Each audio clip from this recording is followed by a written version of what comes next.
अब लो निशानी अपना नसीब। भूल हो गई, गलती हो गई अभी तक, आज से निश्चय करो। हमारे लिए तो प्रतिदिन नया जन्म है। आज हमारा नया जन्म समझो। सत्संग सुना तो सत्संग में हमारे नए जन्म का प्रादुर्भाव हुआ।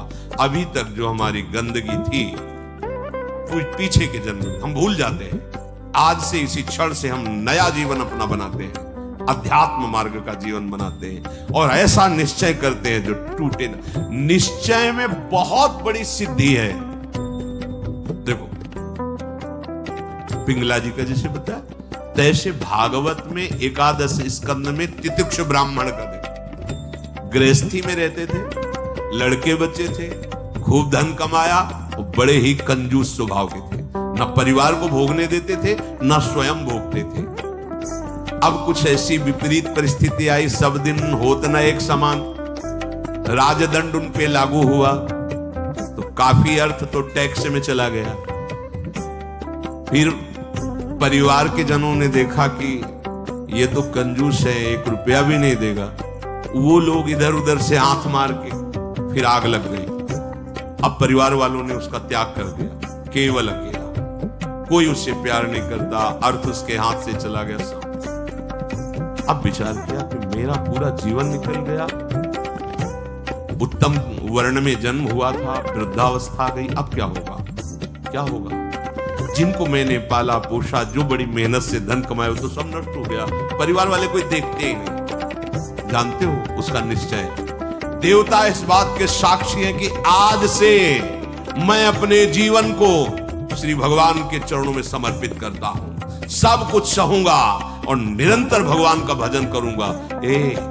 वो इतना बड़ा महापुरुष उसी निश्चय से हो गया कि भगवान उद्धव जी को उसकी कथा सुना रहे हैं। कोई साधना नहीं हुई थी, परिस्थिति ने ऐसा निश्चय करवा दिया। तो जरूरी है वो परिस्थिति आवे तब तुम निश्चय करो। क्या सत्संग में तुम निश्चय नहीं कर सकते तो परिस्थिति का इंतजार करोगे कि ऐसी विपत्ति आवे, ऐसी ठोकर लगे, ऐसी दुर्दशा हो तब तुम निश्चय करो? अरे उसके पहले ही निश्चय कर लो तो दुर्दशा काहे को होगी। ऐसा नहीं कि उसका जीवन मंगलमय हो गया। अब उसके कर्मों का क्षय करने के लिए जब वो सन्यास भाव लेकर विचरण करता, भिक्षा मांगता, तो लोग थूकते, स्पष्ट लिखा हुआ मूत देते, बांध देते, पीटते, उसकी भिक्षा छीन लेते। पर वो अंदर अंदर विचार करता नहीं, किसी का दोष नहीं है इसमें किसी का दोष नहीं। तो ये कर्म का है, ये कर्म का प्रभाव तो शरीर पर पड़ेगा। ये मुझे दुख क्यों हो रहा है? बहुत बहुत सुंदर मतलब चिंतन उनका बना। तो क्या देवता है? इस दुख का कारण देवता है? नहीं, देवता भी तो केवल हमारे शरीर को ही पीड़ा दे सकते हैं, मेरे को क्यों बुरा? काल नहीं, वो तो आत्मस्वरूप है, उसका भी प्रभाव इसी शरीर पर हो। मेरा स्वरूप तो कालातीत है। तो फिर क्या है? ब्रह्म। हाँ, ये ब्रह्म है। मैं तो निर्विकार चिदानंद अपने स्वरूप में स्थित हो गया, ब्रह्मबोध संपन्न महापुरुष हो गया हो। और तितिक्ष ब्राह्मण नाम से वर्णन किया है भगवान ने।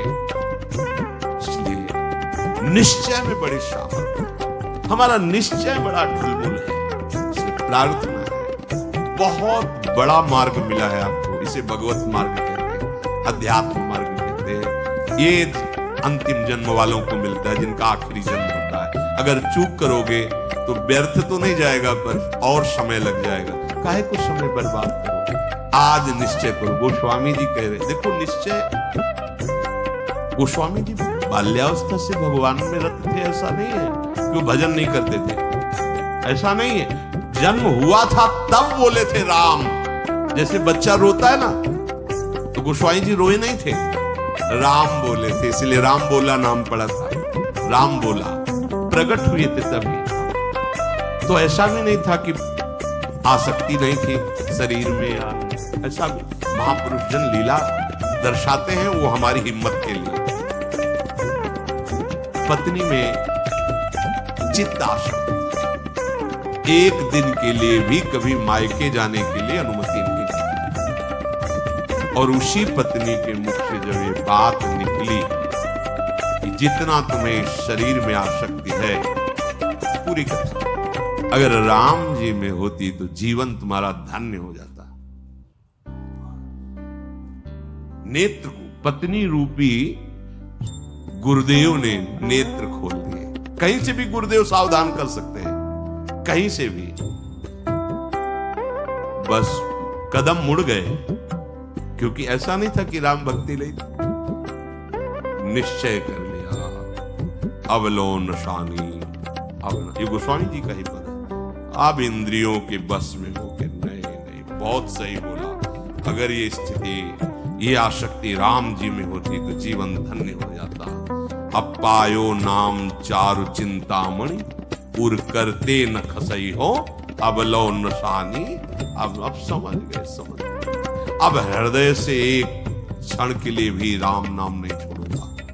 जानते हो, महापुरुषों में सर्व शिरोमणि हुए गोस्वामी तुलसीदास। ये तो अवतार लीला महापुरुषों की है।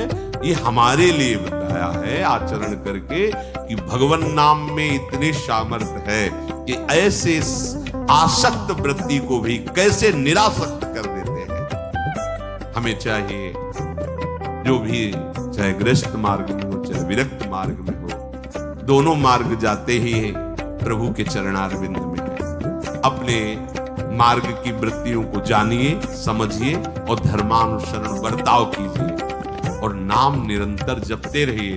तो जीवन यात्रा का विश्राम, जो गोस्वामी जी कह रहे हैं, पायो परम विश्राम। विश्राम ही नहीं, पायो परम विश्राम राम समान प्रभु नाम। ये विश्राम कैसे मिला? कहते भगवान शंकर को साक्षी करके कहता हूं। अगर थोड़ा भी मिथ्या हो तो हमारी जीभ गल जाए। मेरा जो कुछ भी बना राम। ये दो अक्षर मेरे माई बाप ने, इन्होंने बस आप हृदय की बात महापुरुषों, ये दो अक्षर राधा, यही देख लेना। चलो देखो, बहुत समय तक विषय संयोग ना होने पर ऐसा ना समझ लिया जाए कि हम निर्विषय हो गए। बहुत ये चोर हैं, बहुत छुप कर रहते हैं और चिंगारी की तरह रहते हैं। फूस मिल जाए तो ज्वाला बनने में सेकंड लगता है। ध्यान रखना, 20 वर्ष 30 वर्ष बिल्कुल निर्विकार, संयोग नहीं।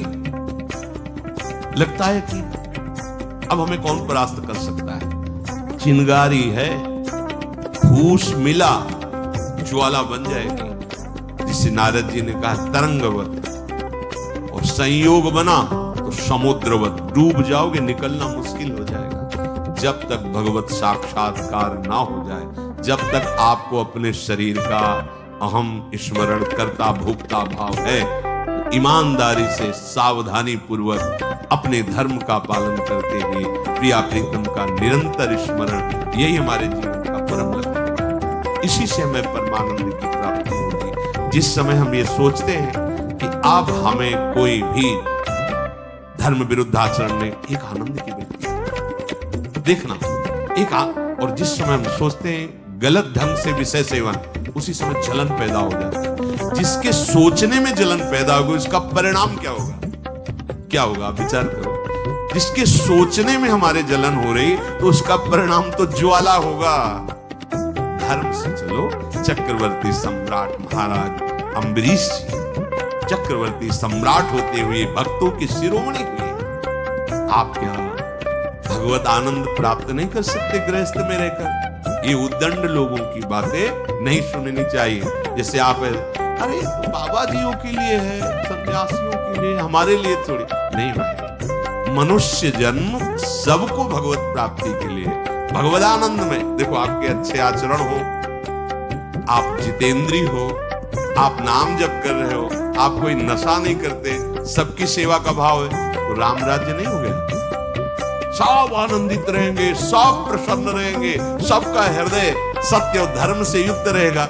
यही तो आनंद का स्वरूप है। जब आप शास्त्र और सत्संग स्वीकार नहीं करते तो आपके अंदर आसुरी वृत्ति बढ़ती, राक्षसी वृत्ति, और फिर देखो अपने को दुखी, अपने परिवार को दुखी, अपने नगर को दुखी, अपने देश को कलंकित, क्या क्या नहीं करवा देती है राक्षसी बुद्धि। अरे भाई, ये सत्संग गृहस्थ विरक्त जो भी जहां भी है सबके मंगल के लिए वहीं रहो, वहीं रहो, प्रभु के होके रहो।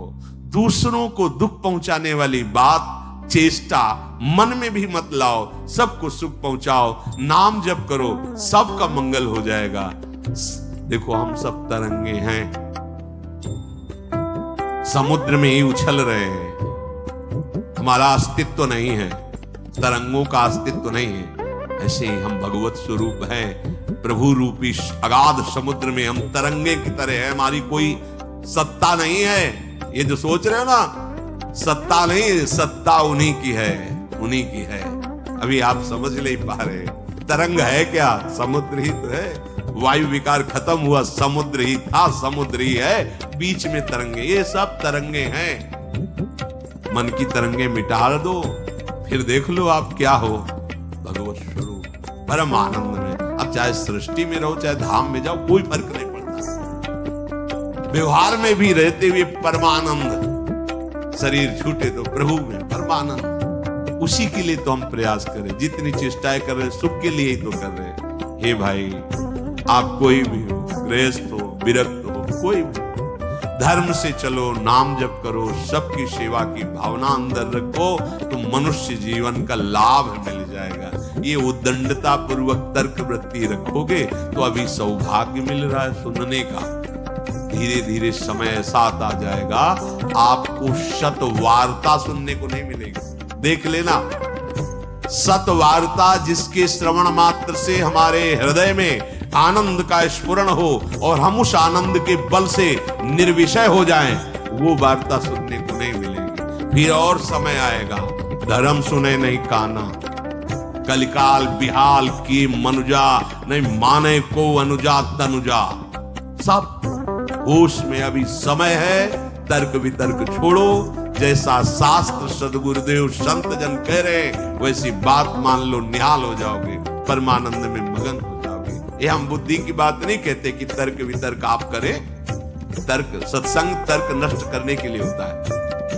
हृदय में देखो, बहादुरी जबान से कहने की नहीं है, ये हृदय की बात है। ये यहां युद्ध होता है, पता नहीं क्यों बनी हुई है। वेद विद्या पढ़त, कर्म धर्मन करत, जलप तन कलप की अवधियानी, चारुगत छाण संसार भटकत भ्रमत, आस की पास नहीं तोरी जानी।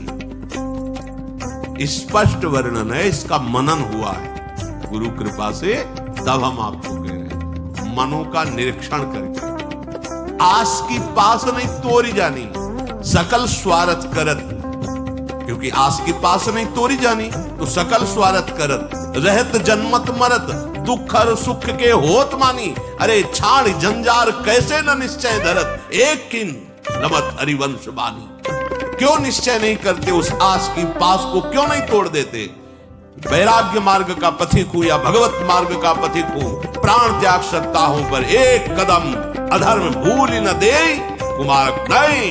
ऐ मन अब नहीं, अब नहीं, शरीर नष्ट कर दूंगा, धर्म नहीं नष्ट करूंगा, भगवत मार्ग। ये आस के पास बड़े दुलार से रखे हुए, कभी तो अभी नहीं, कभी तो ये क्यों रखे हुए हो? यही तुम्हें भगवदानंद की अनुभूति वर्तमान में नहीं करने दे रही, यही आस के पास। अभी निश्चय करो जिस मार्ग में चले हो, नहीं नहीं नहीं, अभी शुद्ध ज्ञान स्फूर्ति होने लगेगी। ये सब यहाँ की देखी हुई बातें कह रहे हैं आप, बच्चापन से इस मार्ग में है तो यहां देखी हुई बातें कर रहे हैं। बहुत वैराग्य में जीवन, एकांतिक जीवन, फिर भी आशा। पूछो उससे किसकी आशा, क्यों, क्या चाहिए?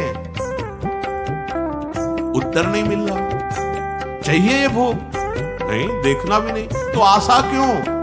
पता नहीं।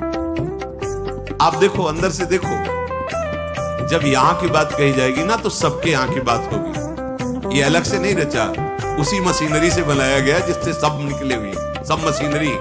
इसीलिए कि तो हमारे मन की बात कह रहे हैं, वो तुम्हारे मन की बात नहीं कर रहे, संपूर्ण सृष्टि की बात कर रहे हैं। क्योंकि जिससे मन रचा गया है, जिससे शरीर रचा गया है, वो वही एक ही डिपार्टमेंट, वहीं से रचा गया है।